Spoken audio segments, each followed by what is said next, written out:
In this video, I'll show you how you can fix a blurry background on Windows 10 and 11.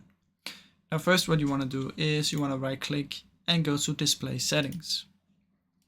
Now in here you want to make sure that these are unrecommended.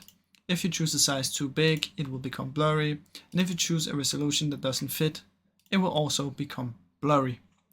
Now once you have done this, your screen should look exactly like this, or whatever your screen matches, and it should not look blurry at all. Now another thing you can do is you can simply restart your PC and see if that helps. And as a third option, you can try and update all your drivers, your graphics drivers, and once that is done, it should look exactly like this. The correct size and perfect.